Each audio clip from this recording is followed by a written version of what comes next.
Hey guys, welcome back to my channel. If you're new here, my name is Jess, and this is the books I have read recently.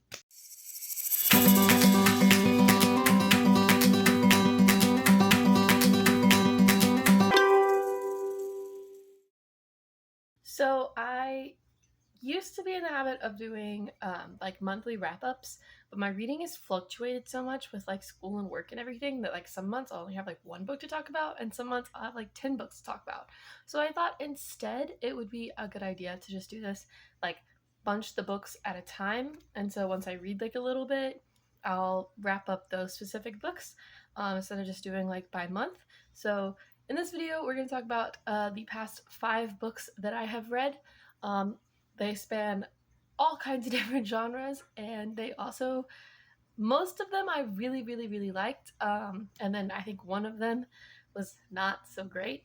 But yeah, hopefully it's going to be a fun little video. Hopefully you guys will like it. But we're going to go ahead and get started with book number 1 that I have read recently. So the first book that I have read recently is going to be Amari and the Night Brothers by B.B. Alston. So this is a cute little middle grade fiction. It is first book in the series, and we follow Amari Peters, and she is kind of living in the shadow of her older brother Quentin, who was the valedictorian and like the smartest kid the school had ever seen. And when he graduated, he got this great job that he's super secretive about, and nobody knows what it is. But he's kind of doing his thing out in the world, and one day he goes missing. And she is the only one that believes that he's still alive. And so when we meet her, she is going through middle school, and she's kind of the troubled child.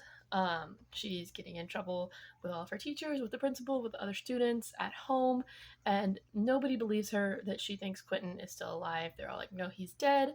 How could you think he's alive? Like, he's been gone for like a year now. Like, just let him go.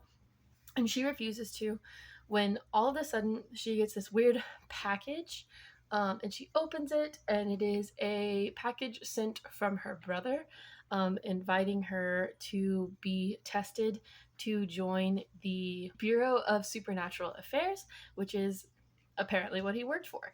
And so she is going through these trials to try to join the organization, and her hope is that she will become a part of it just like her brother did, and then be able to find him and save him from wherever he is and whatever happened to him.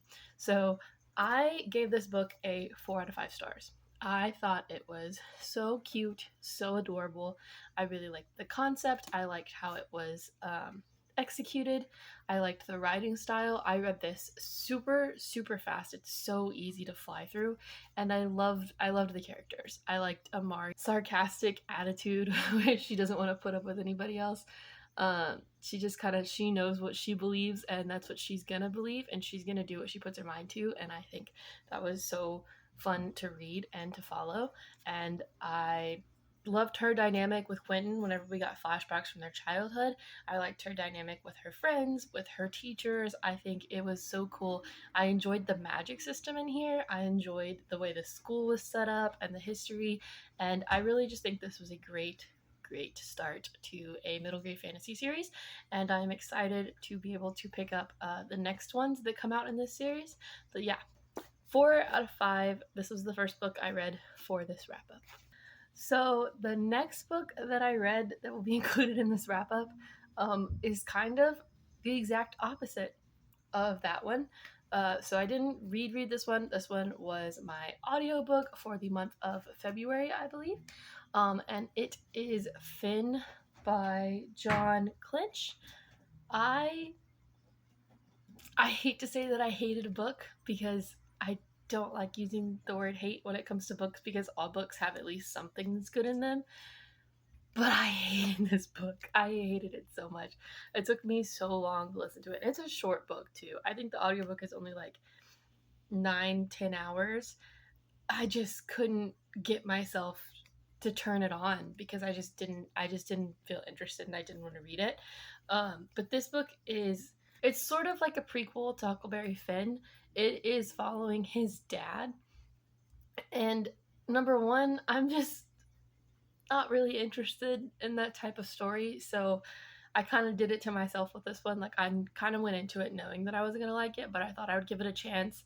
My little sister gave it to me. I thought, it's short, why not? Who cares? Just try it. Yeah. Within the first like 30 pages, there's a murder, and it is gruesomely described. Like, gruesomely described. And it is so just sickening. It's gross. It really is gross. This triggers for like abuse, sexual assault, child abuse, drinking, drug use, tons of language, violence. There's multiple murders in here that are described gruesomely. Uh, it's it's a trip. It really is a trip for such a short little book. I keep saying it's short. How many pages is the thing actually? It's literally 283 pages. So it's not even 300 pages. And the amount of terrible atrocities that he fit into this book, I applaud him for fitting that many things into 300 pages, because it was a rough ride. It was hard to listen to. I'm sure if I was actually physically reading it, it would be hard to read. But yeah, I gave this one 1 out of 4 stars because I just didn't like it. And again, it wasn't necessarily all of the gruesome, gory details, because I can read horrors and stuff like that with also have gory, gruesome details and things that are described, and it normally doesn't bother me. But just like this setting and this storyline, it just didn't. I just wasn't interested in it. I really wasn't. But my sister gave it to me, so like I said, I felt obligated to give it a shot. I gave it a shot. I listened to the whole thing. Surprisingly, I'm really surprised I didn't DNF it, not gonna lie to you. But yeah, this is the second book in this wrap up, Thin by John Clinch. I didn't like it. I do know there are a couple of reviews on Goodreads that are really good, like people that enjoy it, people that enjoy Huckleberry Finn, like getting to see like his father and that dynamic and stuff. So if this genre type of story is your thing, go for it. It is all you. But I didn't like it. The third book for this wrap up, the middle book of this video, is going to be, again, different than the first two that we talked about so far. And that is going to be Breath Like Water by Anna Jarzab. And this is a romance. I've had this book on my shelf since like 2014, and we finally got to it 10 years later. So yay for us. And I'm kind of mad at myself for not getting to it sooner, because I really liked this one. I thought it was cute. I did give it a 3 out of 5 stars, and that's because I didn't like their dynamic together. Okay? I didn't like their dynamic together. But I'm going ahead of myself here. Let's actually just tell you what it's about first.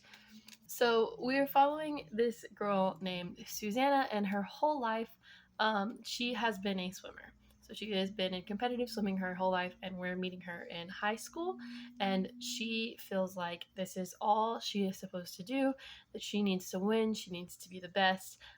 She is guilty because her parents have like spent so much money on trainings and coaches and going to these big events and all of this mess, and she just feels like she's going to let them down if swimming turns out to be not something she wants to do. So she's kind of struggling internally with like what she wants to do, and if she wants to keep doing it, and who she really thinks she is, and if she's even having fun in this sport anymore.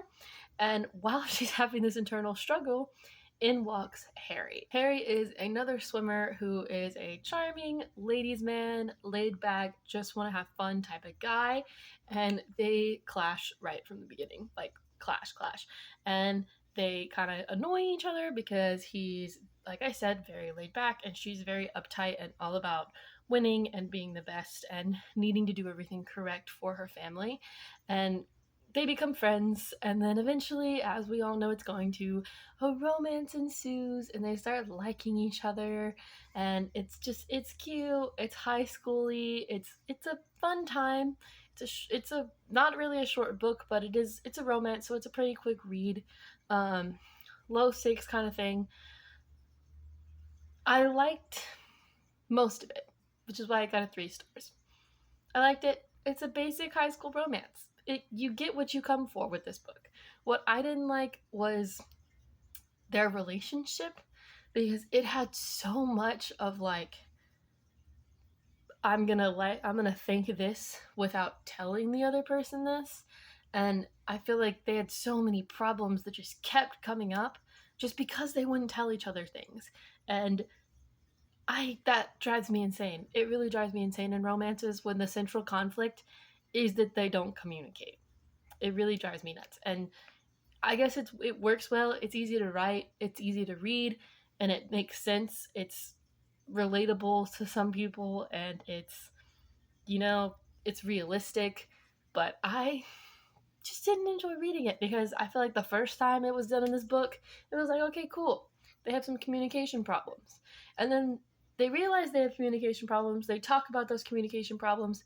And then the next issue they have is also a communication problem. So it's like they never really fix their issues. And so by the end of the book, I was on the team where I think they should just be friends and not actually be dating, because I think they work better and they're cuter as just best friends than they were actually being in a romance together.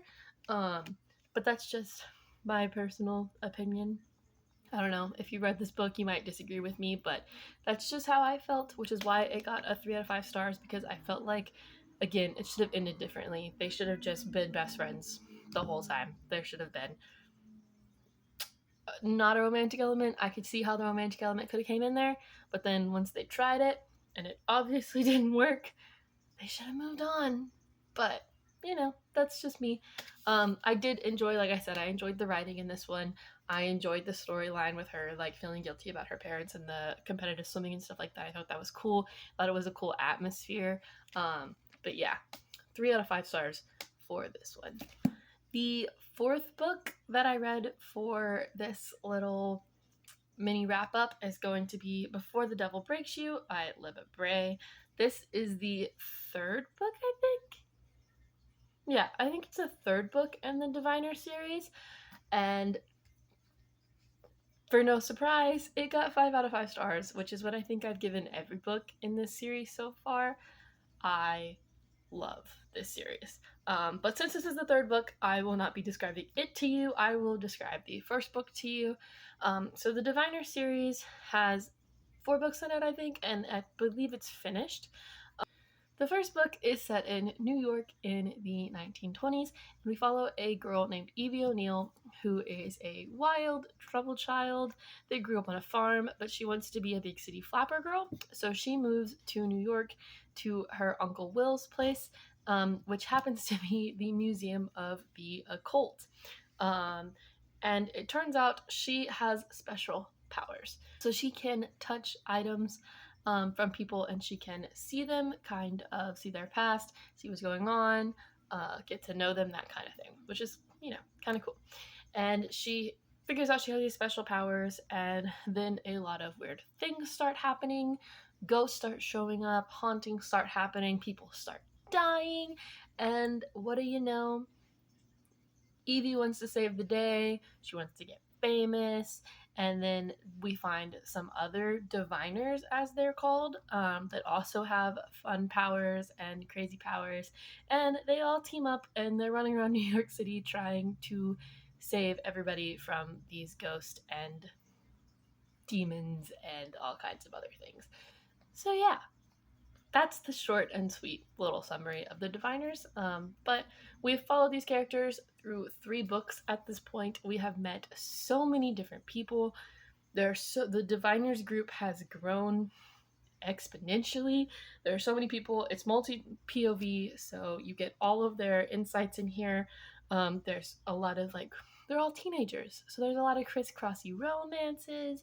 Again, you're in the 1920s. So there's a lot of bars and speakeasies and parties and fun stuff that you get to experience through these books, and I just love them all. And I really like Libba Bray's writing style. I like how she can simultaneously go from writing a very, very romantic scene that has your heart like all warm and fuzzy, to writing something that is so scary it literally terrifies you and gives you nightmares like within 10 pages of each other.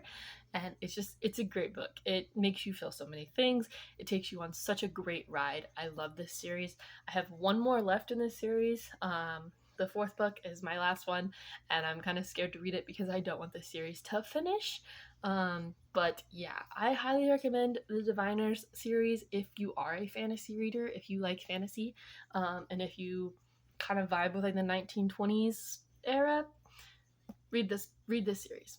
It's a fun series. It's a little spooky, but it's a good series. And then last but most certainly not least, the final book for this video. I read this book in a couple of hours. I flew through it, and I think it is one of my favorite romance books that I have read in a good long while. I think it takes top of the list, so obviously it's a 5 out of 5 stars. And that is going to be the Bromance Book Club by Liza K. Adams. Oh my gosh, guys, this book was adorable. I freaking loved it. It was beautiful. So this follows Gavin Scott, and Gavin Scott is a professional baseball player, and he has it all when it comes to baseball. But he's kind of struggling at his home life right now.